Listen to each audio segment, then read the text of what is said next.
All right. So to continue, we'll now hear from our QI specialist, Sir Ilder Roaya. He's going to inform us about our performance in this network. Over to you, Ilder. Thank you, Kate, and good morning, everyone, and welcome to our third learning network for our complex medical management.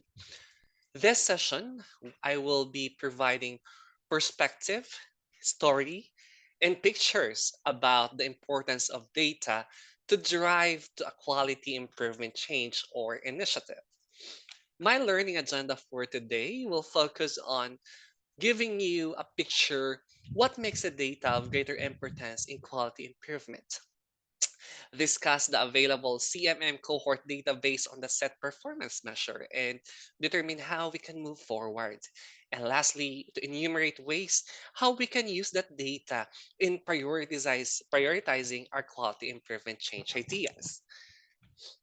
To start, the role of data in quality improvement according to Vavra is to determine if you are succeeding in providing safe and high quality of care.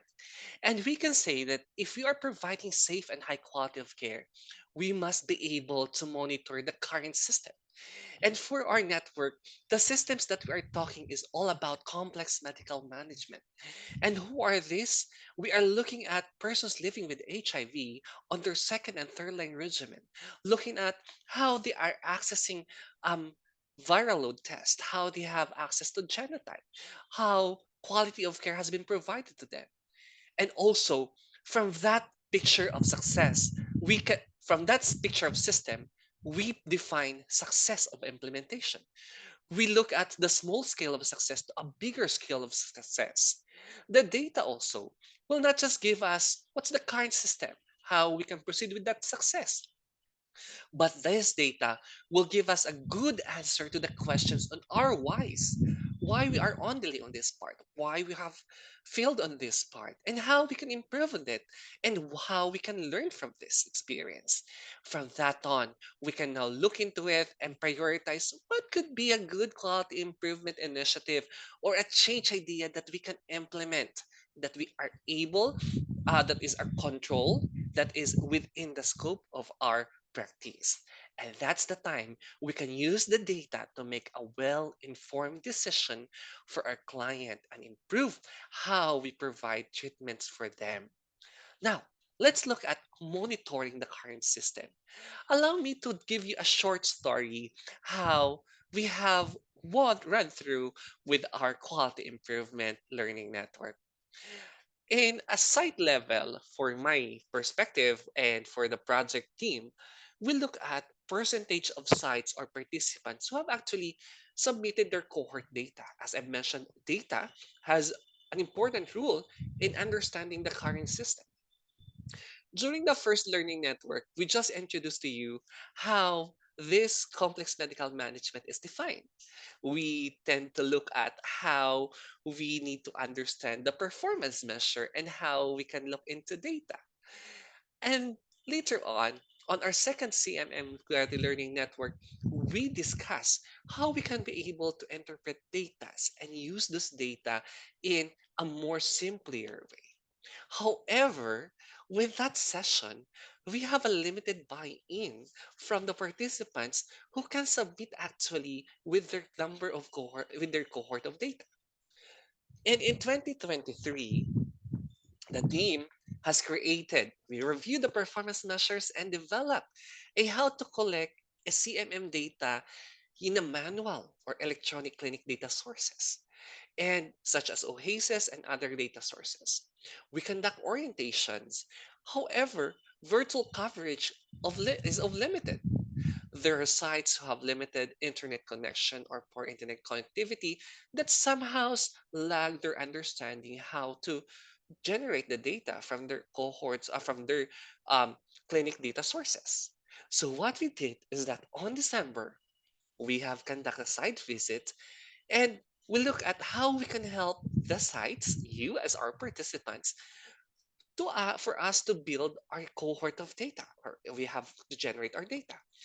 And with this QI initiative in a project level, last October, 18 of our participants have submitted their cohort, which means we have a 40% of our participants have complied with the requirement of this network.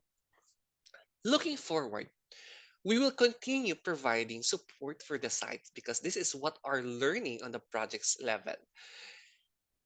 We will be providing continuous support on how to extract data and how you will understand the data through a continuous conduct of site visit. Not continuous, but more of a religiously scheduled site visit. Now, with this picture or this amount of information from the sites, how we can translate that data? Initially, in our CMM network, we inform you that as of November 2022, there are 1,936 PLHIV on second line regimen, and there are 343 PLHIV on third line regimen. Out of that 18 clinicians, we have 89 of the patients as part of a cohort. And 89 out of 227, which means 391% of our clients on second and third line of the regimen, we can now have a good picture what's going on in our system. Now, from this 391% of data, we might think how many PLHIV on second and third line regimen have access to their viral load within 12 months after ART? Have they receive an adherence support if they have their viral loads at 50,000 to 1,000, 50 to 1,000 copies? After they have received the adherence support, were they able to comply with the viral load test of 6 months after that?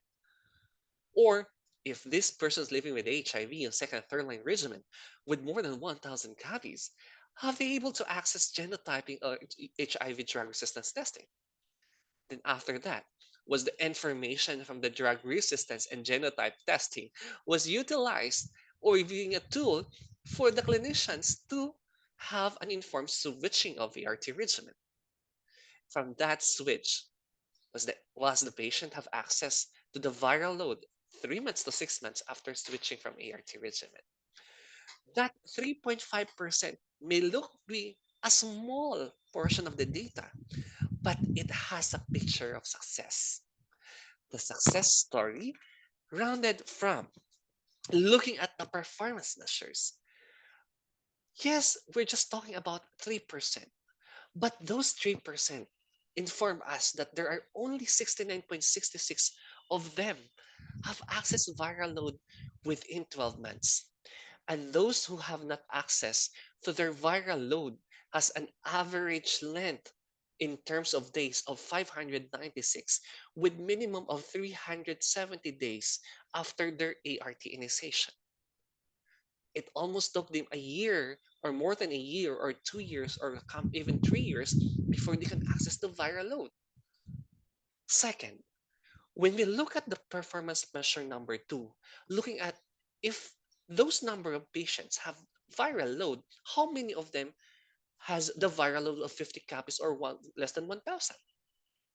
Based on this definition, we can see that out of that 89, 50 of them have a viral load of 50 copies but less than 1,000 ERT.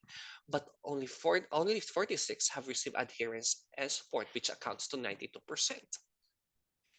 Looking at if this have been provided, how many of them has able to access viral load access after provision of adherence support? Surprisingly, only 24% of them has able to access viral load test after the adherence assessment and support. Well, out of that 89%, how many of them have more than 1,000 copies?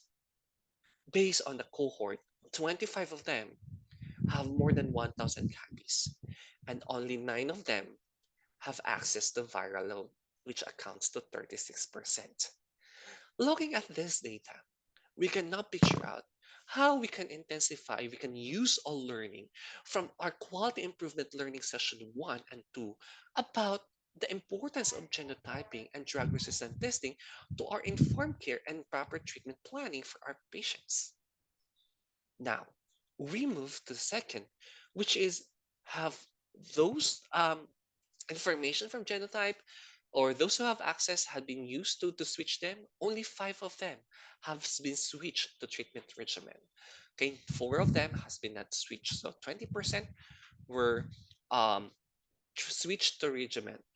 And out of these five, how many of them has able to access viral load after that? Only one as to the moment. There are actually two of them who have been switched and actually scheduled for their viral load on November and December. The two actually have overpassed or surpassed the required 6 months after the ART regimen. So we're looking at, if possible, that two in PLHIV in our cohort will actually comply with their viral load schedule. With this information that we have, we need to answer why from the data. And if you're going to summarize it, there's just one why out of these three performance. Why? There's a limited access to viral load within 12 months after ART initiation, after provision of adherence support, and after effective ART regimen, after ART switching. Why? And when I was doing my mentoring and coaching, these are only the top five whys that I have consolidated and thematically saturate the information. The first why was focused on administrative, which is the dependency with the national government for the supplies of viral load test kits. When asked the participants why, well, there's a limited resources of fund to support internal purchasing of viral load tests. When I asked why, well, there's a limited knowledge on their scheduled viral load test for client perspective. The fourth why is sad to say some of our providers mentioned that they're unaware of the new DOH guideline on HIV testing, which is in 2021 during the COVID pandemic. And the fifth why was actually when I asked the fourth why, they say we have limited time to cascade with the clinic staff of the new DOH guideline on HIV testing because we're transitioning from COVID phase, which was the focus on that time, and now they're diverting their part again to be part of the hack or of the HIV team. Okay, so this could be possible reasons that we need to look into and find answers later on. The second is the why there is a limited access to HIV drug resistance or genotyping access. Many of you have a good picture of it, and actually, Gabriel has supplemented that such information. But in my mentoring and coaching, there this perspective arises. First, the administrative. Looking at HIV drug resistance testing is actually available only in Manila areas. So it's not can't reach to the Visayas and Mindanao. That's why there's a longer waiting time to secure a schedule for genotyping for those in Visayas and in Mindanao. For a client's perspective, since the access to genotype is very hard and it would be require cost, our client expressed they have limited personal fund to support their HIV DRT and genotyping. But some of our clinicians actually try to get an effort and coordinate with programs such as indigency programs in the government. However, client prefer not to be referred to any social group to secure indigency certification from the barangay level or government offices for the fear that their status will be disclosed. And lastly, when I look into it, we discuss further in community organization level, there is no discussion between medical social work and barangay officials about possible securing indigenous certifications for persons living with HIV.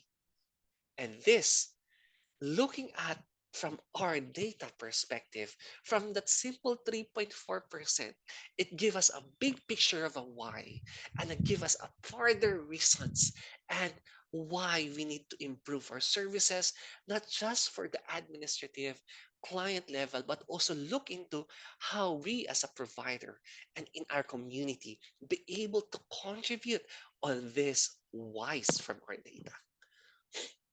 With this whys, we can look into it and use a principle in quality improvement to prioritize our quality improvement initiative and change ideas. This is what we call the driver's diagram. The driver's diagram actually is a quality improvement tool which help us prioritize which part of my current system should I define my success with, which will give me my priority set of activities, and which can I drive my primary outcome. To give you a simple illustration, driver diagram can be pictured out as it is. You have your primary outcome, which needs data to drive your primary drivers, which is the main factors why you need to have that outcome be improved. And the second drivers are actually the subsets of your primary drivers that drives it towards the achievement of the primary outcome. And here comes your quality improvement activity. Don't you worry, this information, you will be loving this when we will have our one-on-one mentoring and coaching. But I will not leave you hanging because later on, you will be presented with two beautiful examples on how these two sites has able to succeed the challenges in terms of administrative concerns and client information to build the CMM cohort and improve their data. But now, allow me to provide you a short example. But we must remember that diverse diagram can be used in thinking strategically where part of my system should I focus with, should I have control. Because you need to understand that not all part of the system can be within your control. Okay, so for us to succeed, to start our quality improvement success, we start with the things that we're in control with. Second, the driver's diagram can help us focus on the second drivers and bring specific process improvements. And when we say process improvements in terms of the Nebian model, we look into what's our input, what's our process, what's our output, our outcome. That's why later on you will also observe in the presentation of those areas who are presenting this their best practices. They are featuring parts of their operations in terms of human resource, in terms of supplies, in terms of context of organization. How do you have changed? How do you have implemented change ideas? Lastly, we will be providing it driver's diagram, provide us process strengthenings and how we can make this into a good source of drive for our primary outcome. An example would be looking at the viral load suppression. For us to attain a viral load suppression or suppression rate retention over time, our primary driver would be a psychosocial support.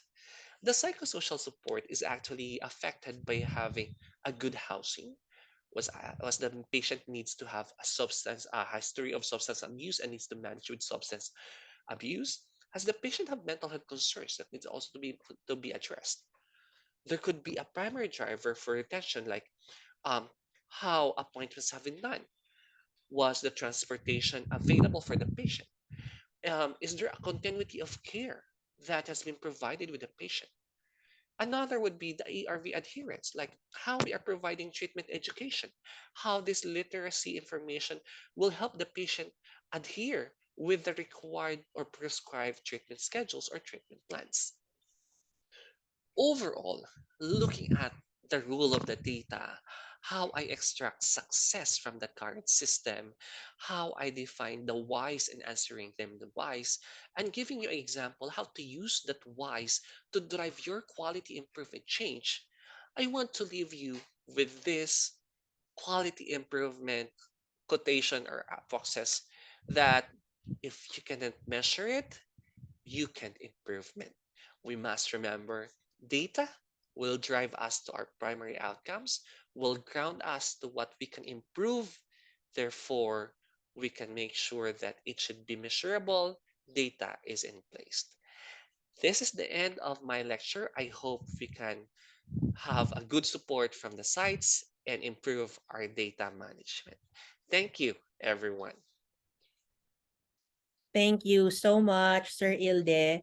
Thank you for sharing that information. which is very helpful for us. We want to see actually the product of all the mentoring that you have done tirelessly in the last few months. So I'd like to give a special shout out to Ilde and the participating CMM peeps for actually working on your numbers. I know it's an added ask for us on top of your busy schedule, but I hope that you know that this is really for the good of our facilities performance, our own individual performance as physicians of complex medical management, and ultimately we will contribute to the outcomes of our country and the HIV program. Tulad ng sinabi ni Ilde, we would like to see more more participation from our participants. Hopefully by next network meeting, we'll reach 100% of data sharing. And to do that, we are open to hearing from you regarding your suggestions and recommendations on how we can support you with this. We will be conducting our usual mentoring sessions, but if you can send us a message even between those sessions to ask for to enumerate the ways we can support you, please do. So again, thank you, Ilde. Thank you, Doc Kate.